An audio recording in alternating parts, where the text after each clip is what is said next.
Radio. Sud Radio, Dany Moreau, Pirate l'Info. Et l'info Sud Radio du jour, c'est l'ouverture du Festival de Cannes. Nous sommes en direct avec le maître de cérémonie, Édouard Baird. Alors Édouard, vous êtes prêt pour ce soir ?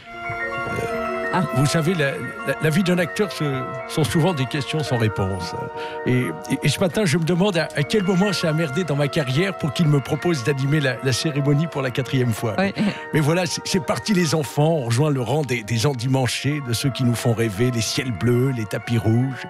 Personnellement, je déteste la montée des marges, je préfère descendre des verres. Alors je ferai l'ouverture des bouteilles de champ et la fermeture des boîtes de nuit. Édouard, vous êtes encore sensible à la magie de Cannes, justement ? Forcément, car la magie, c'est toute cette effervescence, cette folie soudaine. On va vivre une expérience collective. On a même prévu quelques attractions. J'ai avec moi un petit bonhomme rigolo qui dort dans ma baignoire. C'est un réfugié niçois. Ah oui, je le reconnais, c'est Eric Ciotti. Bonjour, madame Denis. Bonjour, monsieur Ciotti. Effectivement, je suis venu en voisin sur la croisette, car les Niçois en gilet jaune m'empêchent de monter les marches de la mairie derrière Christian Estrosi. Ah, c'est ça, ouais. Oui. Allez, va voir là-bas, mon petit bonhomme. Je crois qu'il y a un petit comité qui veut te claquer le beignet. Gérard Depardieu, vous êtes aussi à Cannes, vous, alors ? Ah ben oui, je suis avec Bouteflika. Ah bon ? Impossible de monter les marches avec son fauteuil. Ils ont même pas prévu un escalator, merde. Alors qu'Abdelaziz, il aurait pu décrocher la Palme d'Or en jouant les morts vivants dans le film sur les zombies là qui fait l'ouverture. Oh là là, Dim, je suis fatigué. Oh, t'as raison, mon Abdelaziz. Ça fait beaucoup dans une journée. On a déjà été refoulé de la cérémonie aux Invalides. C'est con pour un mec en fauteuil. La prochaine fois, je trimballerai Omar Sy dans son fauteuil. Au moins, lui, il peut rentrer partout. Il est intouchable. Ça, c'est drôle. Édouard Baird, un dernier mot peut-être. Revenons à des considérations plus terre à terre. Je vous demanderai d'avoir la gentillesse, Cécile, de déclarer le festival ouvert. Je déclare le 72e Festival de Cannes ouvert. Merci pour votre générosité. Et si vous voulez passer nous voir, même Patrick Roger avec sa chemise fripée sous son smoking. Elle est bien repassée. Je tiens à faire un rectificatif. Monsieur Édouard Baird, elle est bien repassée. On rectifie alors. Ouais. On a une petite combine pour squatter la terrasse du Martinez. Ouais. On refera le Mans toute la nuit. On refera le Mans toute la nuit, car comme on dit chez Johnny, c'est open bar. Ah ouais, voilà. D'accord. Monsieur Bonne Macron, journée. Il paraît que cette année, vous allez faire concurrence à Stallone qui vient présenter Rambo 5. Mais c'est exact, patatrac. Voici d'ailleurs la bande-annonce de mon film de guerre. Sylvester Macron est le chef d'un commandant d'élite. Adrienne Brigitte, j'ai oublié mon gilet jaune de camouflage. Il mène la vie dure à ses hommes. Allez, Édouard Philippe, plus vite les pompes. Voilà, alors, désolé, mais pour les pompes, je peux serrer qu'une seule chaussure à la fois.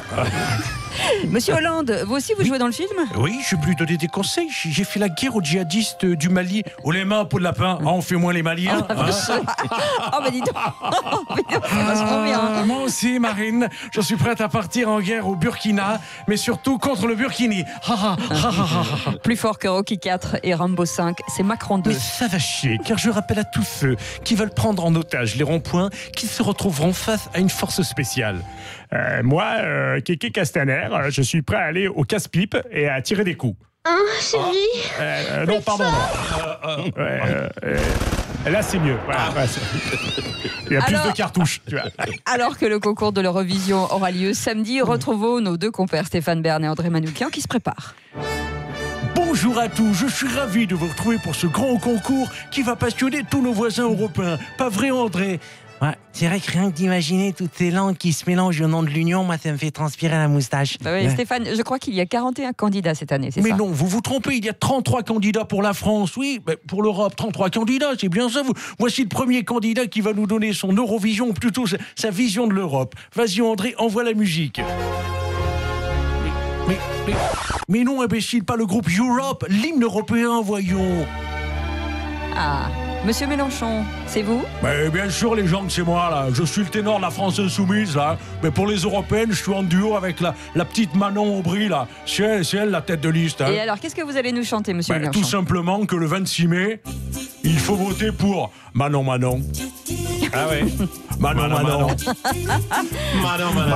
Ah, c'est bien comme hymne de campagne. Ouais. Comme ça nous permet de retenir son prénom. Bah oui, bien sûr, les gens, je peux même vous le refaire si vous voulez. Allez-y. Le 26 mai, le bulletin dans l'urne, c'est pour Manon. À toi, Carrel. Manon. Qui arrive alors. Voilà. Manon. C'est pas idiot, hein. Ah ouais. Ils vont peut-être s'en servir vraiment. Et on termine avec le mot de la fin de Laurent Delahousse. Salut Cécile. Cannes. Salut. Vous êtes sans doute au courant de cette catastrophe. C'est-à-dire Pour faire des économies, CNews a décidé de remercier les coiffeurs de tous les présentateurs de la chaîne. Ah Plus ouais, de ouais. coiffeurs. Non mais c'est la cata, ils vont tous se retrouver au Vous n'êtes chômage, pas là, assez c'est news, vous terrible. n'êtes pas assez news. Pire que ça, Ah. on va tous finir avec la même coupe que Yvan Cujous. Ah merde. Imaginez. Ah bah là c'est la cata, ouais. Ou alors ce matin, moi, Lolo Lamèche, rebelle du PAF, Ouais. je proteste et je décrète la grève générale des présentateurs de JT pour soutenir nos camarades coiffeurs, coloristes, barbistes, paysagistes. Ah bah visiblement votre appel a fait réagir un de nos confrères. Hein. Bonjour à tous, Jean-Michel Michapati, éditorialiste qui se fait des cheveux blancs, mais que ça se voit pas au premier coup d'œil. Hein. Ils sont plus là. Je préviens la direction de France 5. Celui qui touche à un cheveu de mon coiffeur, il aura affaire à moi. Car licencier mon coiffeur reviendrait à virer un emploi fictif. Et ça, c'est balkaniquement impossible. Merci Dany Moreau qui pirate l'info. Vous pouvez retrouver un podcast bien sûr sur sudradio.fr et puis demain matin à partir de 8h20. Ah ouais, et le procès Balkany, justement, nous en parlerons tout à l'heure. Yves de Kerdrel et puis Laurent Mauduit. Est-ce qu'il y a une justice des puissants et une justice pour les plus faibles, hein? On va C'est voir une dans vraie un question. instant. Et puis après, je l'emmène à Cannes, hein, parce que c'est vrai qu'Ardrel, il y a quand même quelque chose. Il a du style, hein, il a du style, C'est un hein. dandy. Ça serait très volontiers, très volontiers. Manon. On va descendre des mers. Ou mais Pas oui, descendre des mais oui. Restez avec nous, 8h27, c'est le grand matin Sud Radio.